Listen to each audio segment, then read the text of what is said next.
They're in labour, so they get triaged downstairs. Just make sure I'm on mute. Sorry.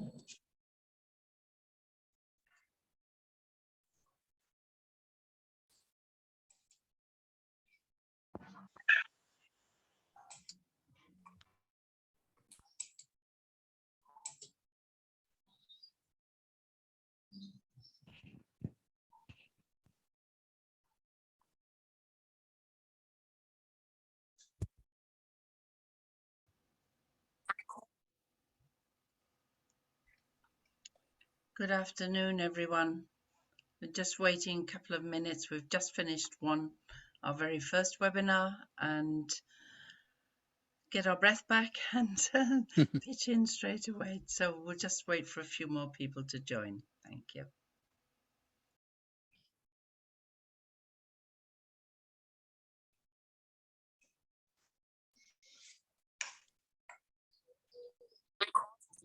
Day of World Continence Week, and a couple of housekeeping with what we've just had now. Can everyone please, if they're not speaking, switch off their microphones? It's very disturbing for the speaker if we hear all sorts of chats in between. So please, if you could do that.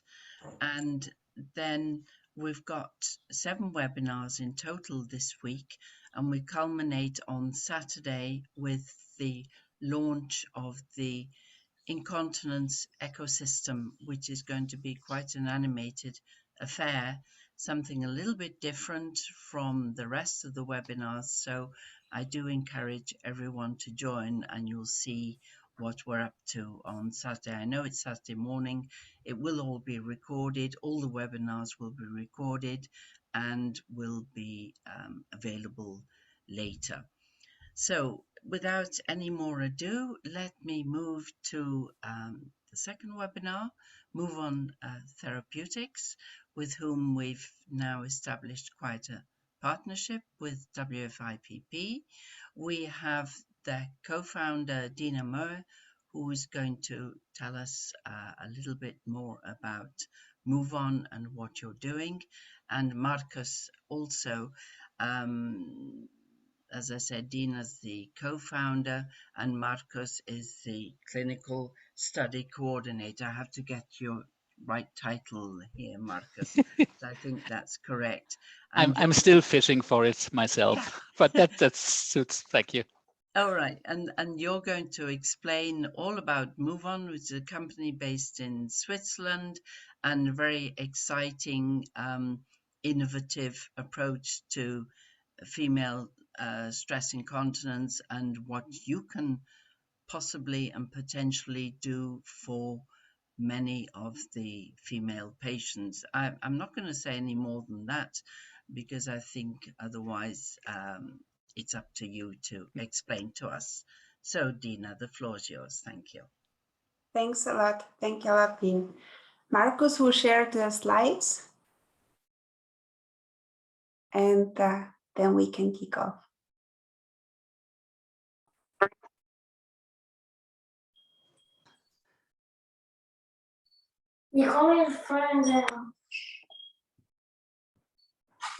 One second, please. So. Fantastic. Can you please switch off your microphones, whoever's speaking? Thank you. Perfect. Thank you. Now it should work. So welcome to today's talk of Muvon Therapeutics. My name is Diana, co-founder and CEO of Muvon Therapeutics. And today I want to present you our vision to natural self-regeneration. And next. Yeah, thank you. The first emphasis of what I wanted to talk about today is actually a topic that no one likes to talk about, yet it's a global issue. Stress urinary incontinence is a disease that affects over 200 million people worldwide.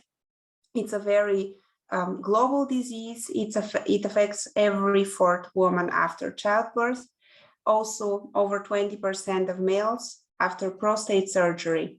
And yet, no one likes to talk about. Next. So this global disease is defined as the involuntary loss of urine by increased abdominal pressure. And one of the reasons for this is one of the most natural happenings, namely childbirth and pregnancy.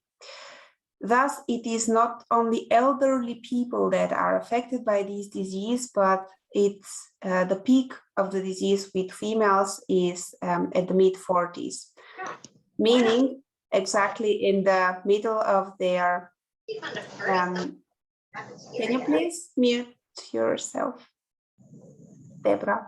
Thank you. They're in the middle of their working life, their social activities, and they are inhibited of doing so.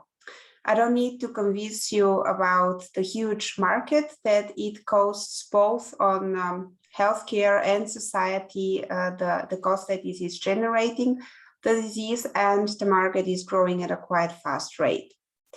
I want to emphasize also the comorbidities associated to this disease, like isolation, missing sports, trainings, no sex life, work-life balance is really, just not there. And even up to severe depression cases in some patients. And thus it has been qualified as a serious and debilitating disease by FDA in 2020. Next.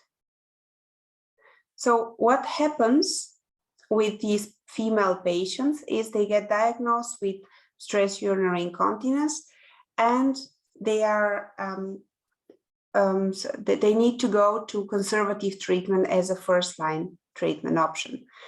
Conservative treatments are, for example, lifestyle modifications.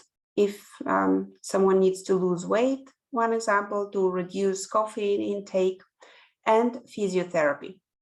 Physiotherapy works in some of the cases if you do it right and if you do it really every second day. And I believe that everyone knows how it goes at the end.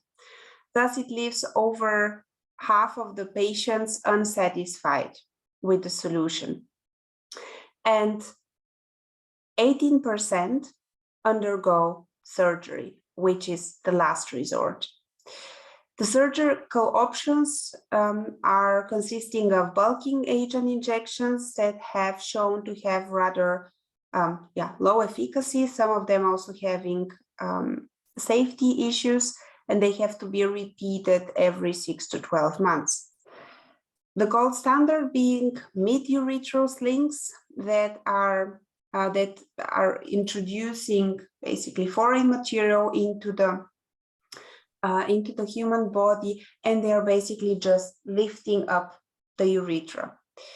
And as there have been quite a lot of safety concerns raised in the past few years, they have been banned for usage both in UK, but also in Australia, and FDA is raising also some litigation cases against them. And really the last resort is the introduction of an artificial sphincter, which is quite an invasive operation with high risks as well. And it has a very high 30% removal rate. This means that a second operation is needed, and the complications that come along with this solution, which is rather in the really severe cases. Thus, it leaves 35% of the patients living with the symptoms and living a life due to fear of surgery. And next. And those patients we want to help and to really tackle the problem. So as all the other surgical treatments which you saw are actually symptomatic relief options, none of them is really offering a regenerative medicine solution to really go and treat the problem where it is, namely the sphincter muscle.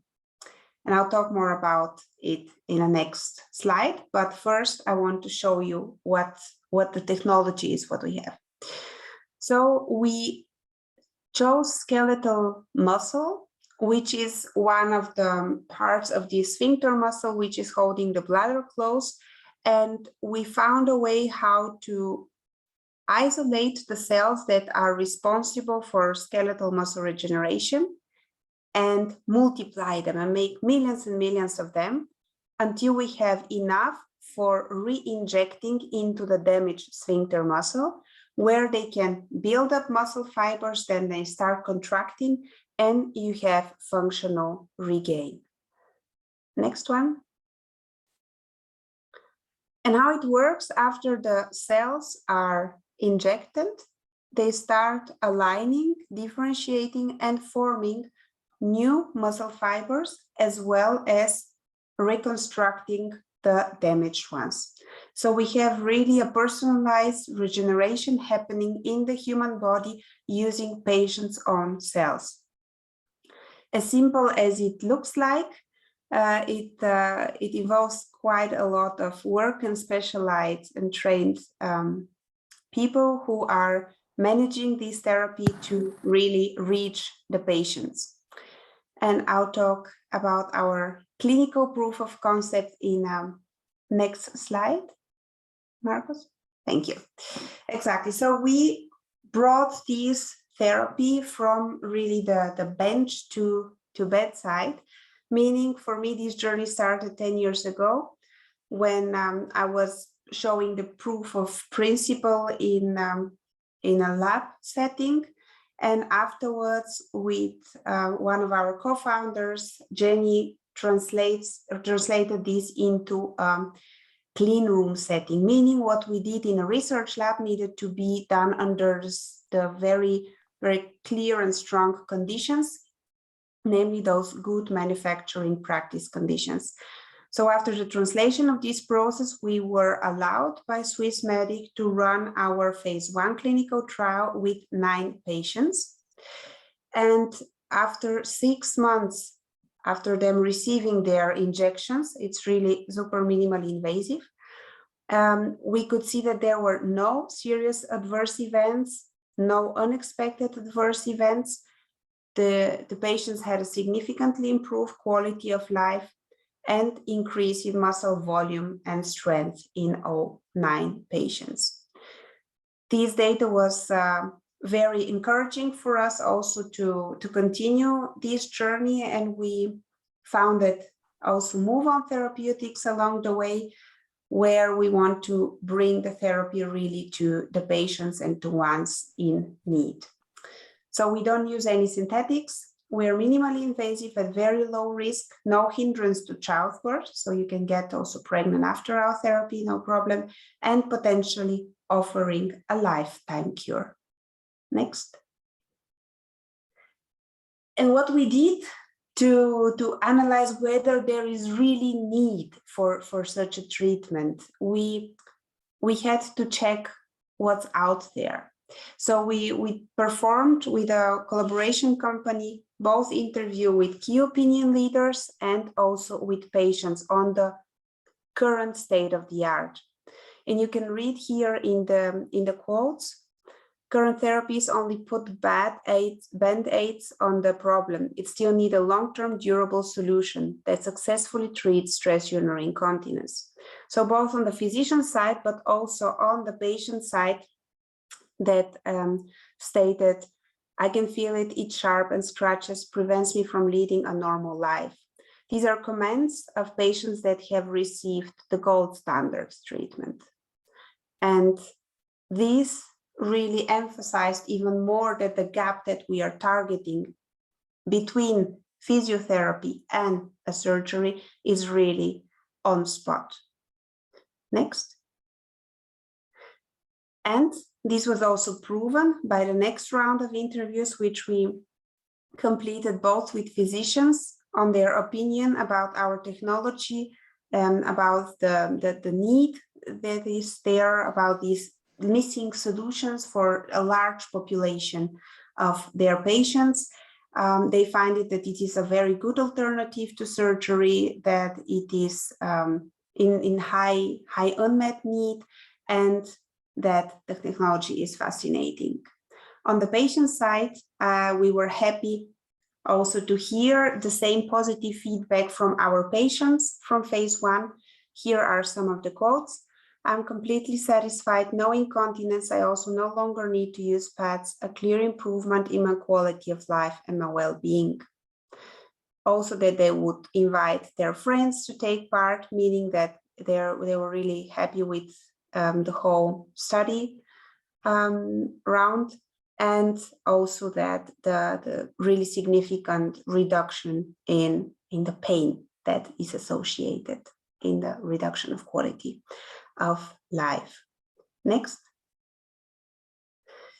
And just to show you a snapshot of our journey and how such a therapy actually reaches the people.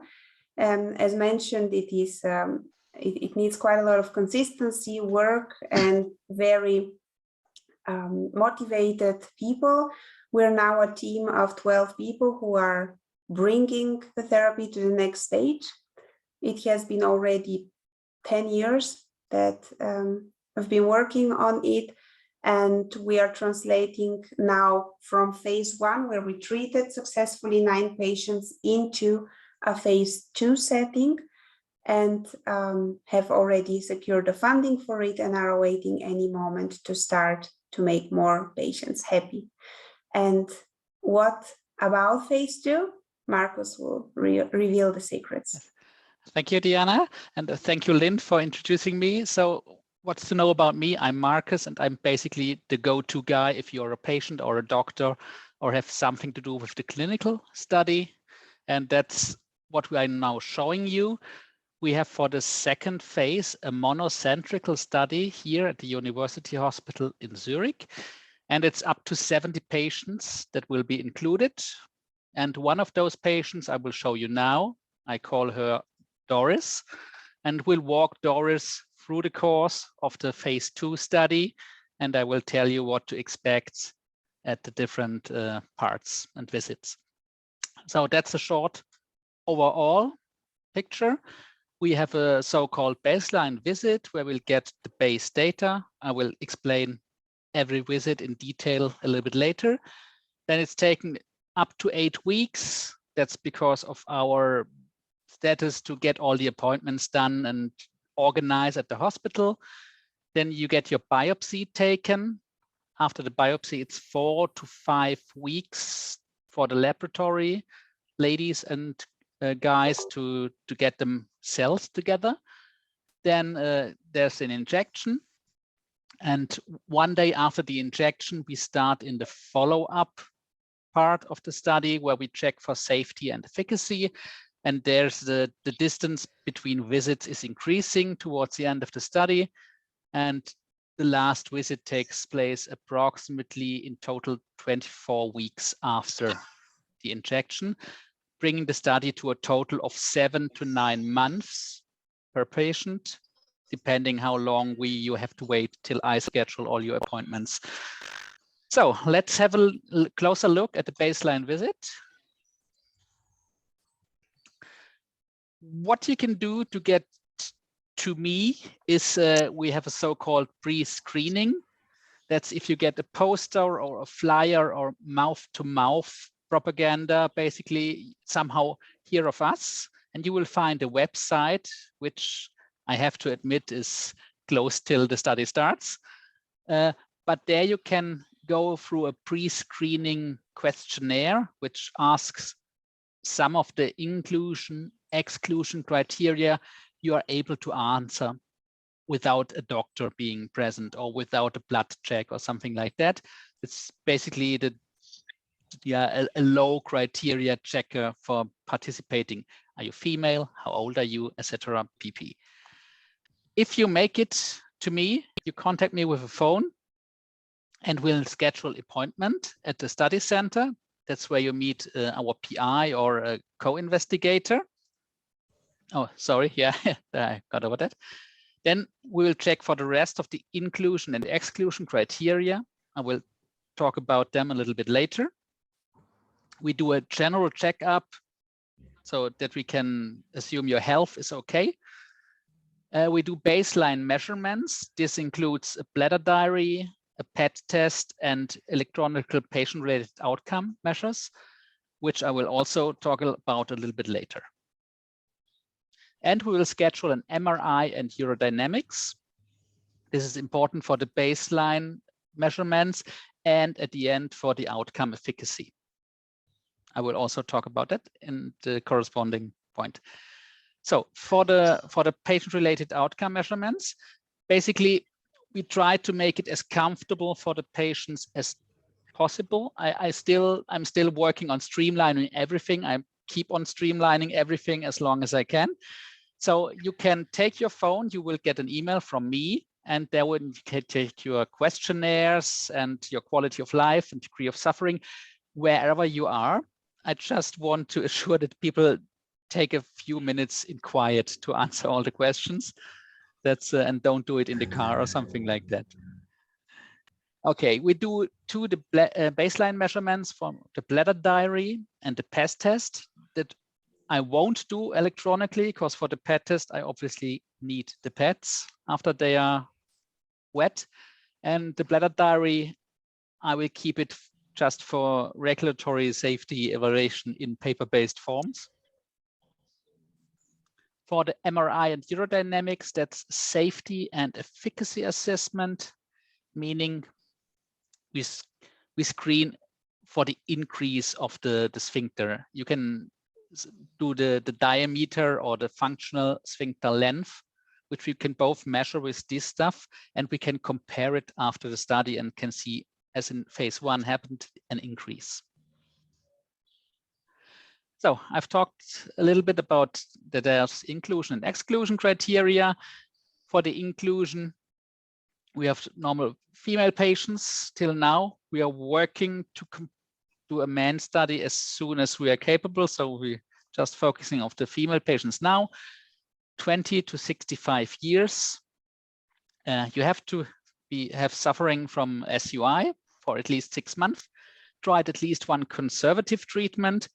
If you haven't, there's always the option to do it before you enter the study, because the study is running for a few years, so you have the chance to do the physical therapy. And if it doesn't work, that's bad for you, but good for us. You can then join the study. And you have to be a candidate for surgical treatment, meaning to have a certain impact of incontinence. Oh, sorry, I misclicked. And we measure this for using the objective urine loss measures, meaning the bladder diary and the PET tests, where we can count the amount of leaks and the mass of urine you're basically losing. Okay, what do we exclude? If you have had surgery already, meaning you have a sling inside or did an artificial sphincter or anything, then we can't treat you. That's so far a hard exclusion criteria. Since Switzerland, where the study is conducted, is a rather sporty and healthy country, we settled for a BMI of less than 30. We noticed that the more body fat you have, the more difficult is the urodynamics measurement and is to get to your muscle in the lower calf. So we don't want to hurt people more than it's necessary, and that's why we excluded it. And thus it's highly unlikely here in Switzerland. Okay, immunosuppressed patients, if you have chemotherapy or you had some kind of cancer that was treated the least few years before the study, we have to also not include you. And if you're right now pregnant or plan to be pregnant in the course of the study, that's also a no, because since we are working in the general area where the child would be, it's a safety measure that surely nothing happens. Okay, so same basic principle as the reason for above. Any sexual transmitted diseases during the study are a no-go. If you have some and we find them while screening for them, you can always go and treat them and come back later. If you have any severe systemic diseases That's also not really good. And we use the usual exclusion criteria for MRIs and cell-based treatments, meaning claustrophobia, or you have, let's say, you suffer from hepatitis or stuff like that. You always have to screen for these diseases as mandatory by the government. And so we screen for them. Okay, let's walk Doris to the next visit. That would be the biopsy in the lower calf. So now we are 4 to 5 weeks prior to the injection. You have to come to the hospital for a short appointment, since we are obtaining a biopsy from the calf. That's a small incision. It's about 20 minutes, the total operation duration, depending if you have to shave the leg, apply local anesthetics or anything. I think so far it's took about 90 to 120 minutes, so it's not that long. It's minimal invasive. You may retain a small scar at the biopsy site, and you are fully functional after the longest time possible, 2 weeks. Then you can go for a run again. Then you have to wait, sit down at home and do some questionnaires for me till you come approximately 1 month later for the injection. That will be done in the so-called lithotomy position. That's the same position when you get a kidney stone out. We will do an injecting of the muscle precursor cells using an ultrasound-guided transurethral access, meaning you get an ultrasound probe transversal into your vagina, so we can see the surroundings, and then with a needle you get the MPCs injected through your urethra in the sphincter. So it's exact at the location where it has to be and does work instantly. This procedure takes about 20 to 40 minutes. That's depending on how long the doctors need to look at the ultrasound picture and decide they are seeing enough. That's the most time-taking thing of this. And the operation of the duration of the operation is depending on the kind of anesthetics you like. Technically, we got to the authorities every kind possible. So if you say, oh, that's local for me, I'm tough, I can handle, it's 10 minutes till it works. If you want a spinal one, then it takes longer. But apart from that, it's also a short procedure, and it's also minimal invasive. Basically, you only have small needle punctures. After that, we go to a pretty standard schedule. I did a table for that.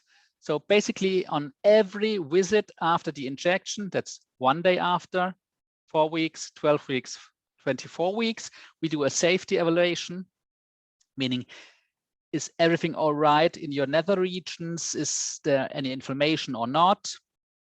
You get, as I didn't mention before, you get a catheter during the injection. That's for safety reasons, and it's standard at the Department of Urology. You get it out after 1 day. And apart from that, we'll just do on regular basis the patient-related outcome measures, PET tests, and bladder diaries. And at the 7th visit, an additional MRI and urodynamics. If everything goes fine, that's the last visit you have. If you quit or drop out the study before, you have to do a so-called end of study visit, where we'll get all the data and stuff we have till then, and yeah, then finish everything. And that's the last slide. So what's really important is that the potential to improve your condition is real and it's working, and we couldn't talk about much efficacy from phase 1, but it's, yeah, I'm not allowed to talk about it.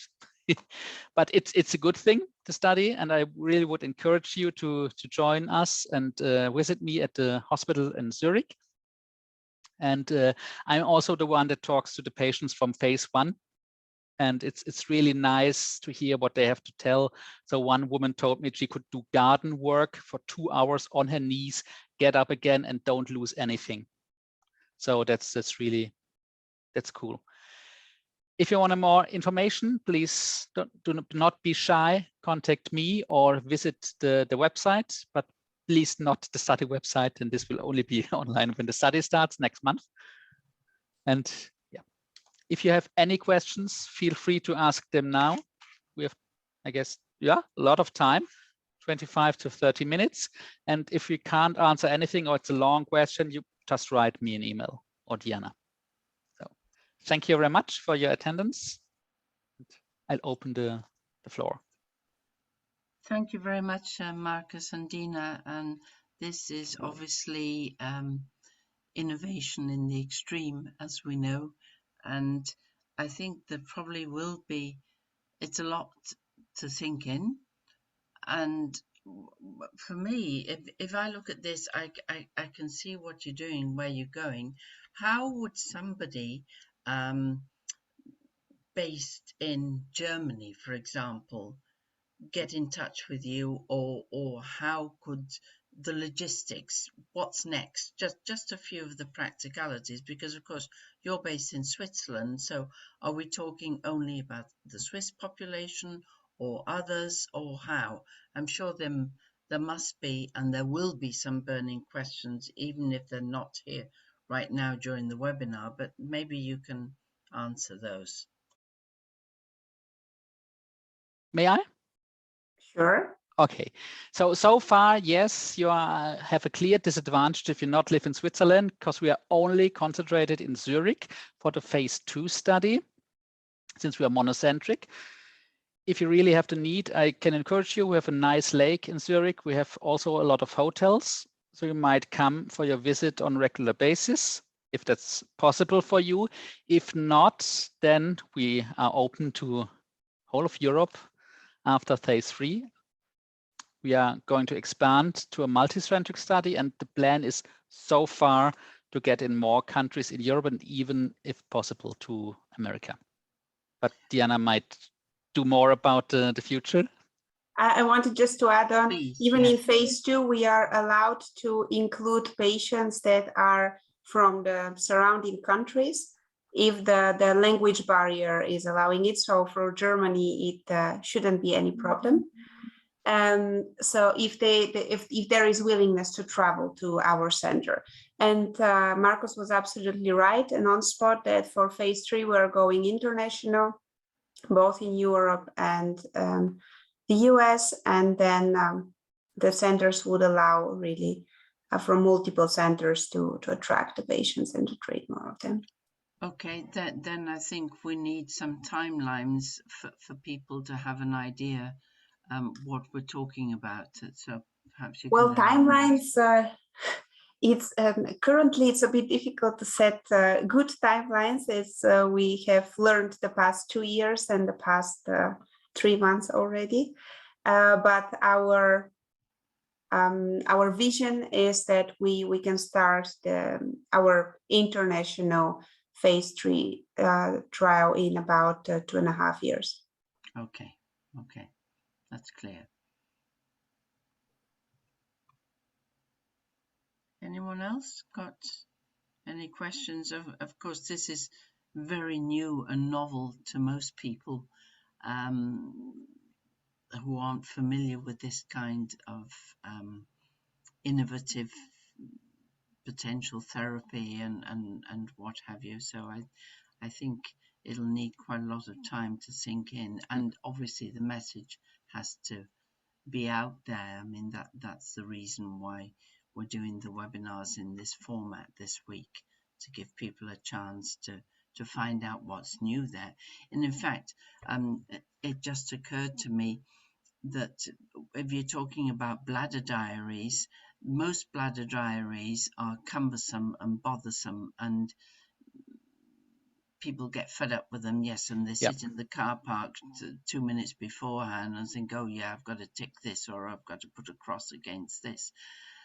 We do have on one of the days, one of the webinars will be by Minza Health, which has an innovative approach to bladder diaries, and it's bringing it's joining the dots, so to speak, so that people help each other, and with the idea of, in the long run, a better outcome for patients. So maybe it's a good idea to talk to them at some stage.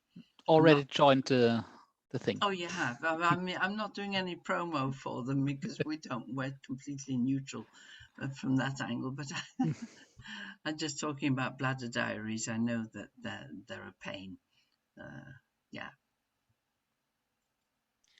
What I might emphasize again, in case it wasn't clear enough, it's an autologous therapy, meaning you don't have any foreign material in your body and it's not genetically modified.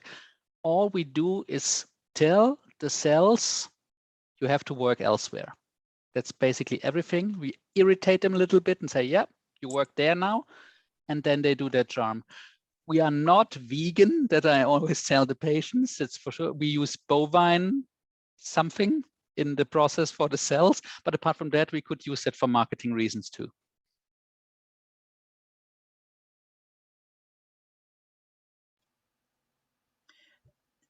Yeah, well, when you said I've forgotten the name of the fictitious patient. Doris. Doris, I thought Ethel, but anyway, Doris. Yeah, and you said at the end she's okay, she's no longer incontinent or what have you.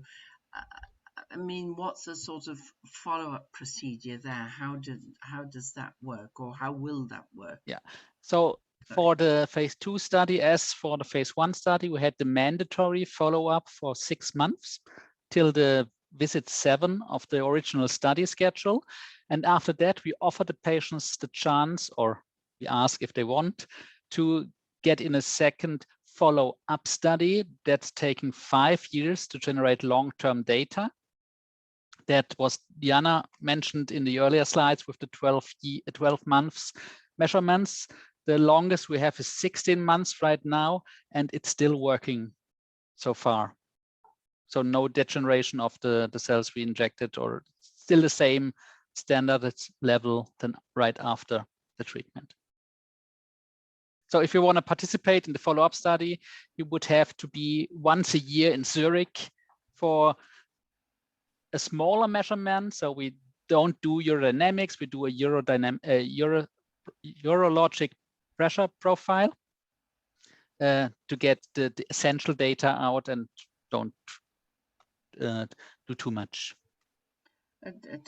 And I know I'm taking the floor at the moment, but that's only because I'm very curious about how this is in the future, how it's going to work out. I can see at the bottom here all these various names of whether it's universities or tech companies or whatever. How are you working together? What are you doing? Maybe just to give a little bit on that, Marcus. That's probably you who can. No, that's Diana. No, it's me. Yeah, sorry, Diana. Yeah, no problem, no problem. Go ahead. Yeah, we are expanding a lot our collaboration activities, both with we have both academics partners, but also like us, startups and SMEs, but also talking with the bigger players in the fields of cell and gene therapies, for instance, because this is a very rather still novel field, but with huge potential in future, and a lot of efforts and and of course money is put into this growing field to really bring such regenerative medicine therapies to the people.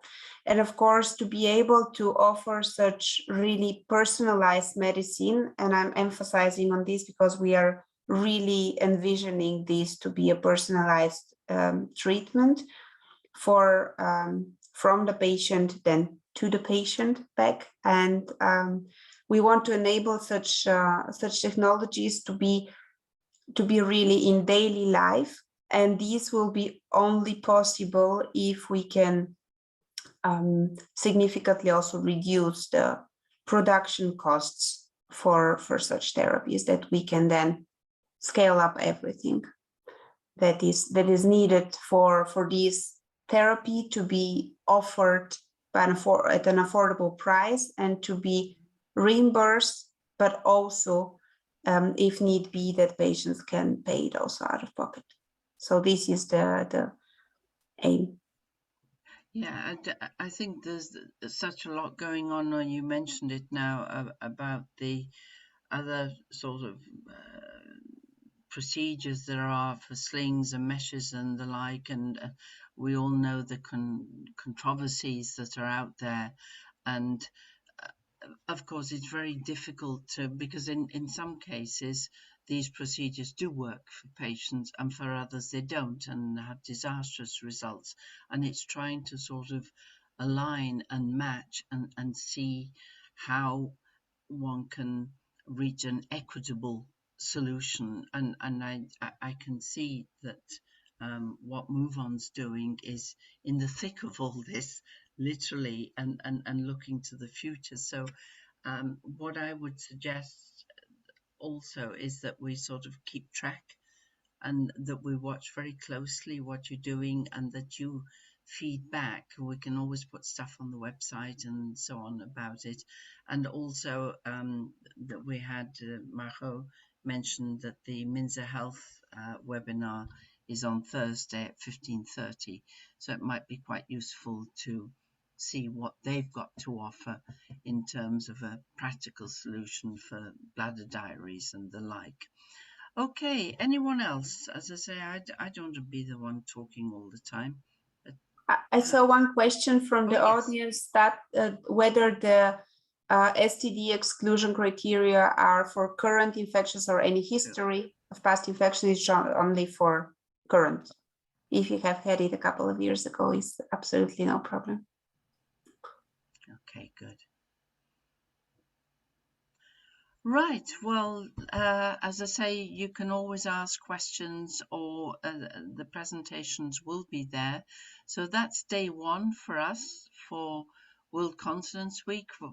We've been putting out as much as possible, and we really want across the globe, literally, and I stress across the globe, to bring awareness of continence issues, not just within Europe. We're trying to go much further afield, and we're now getting a lot of interest from India, Pakistan, Saudi Arabia, Israel, many countries in Latin America. And I think if we can actually start to make a difference this week, then we've achieved something. And if we do it together, that's the only way we can do it.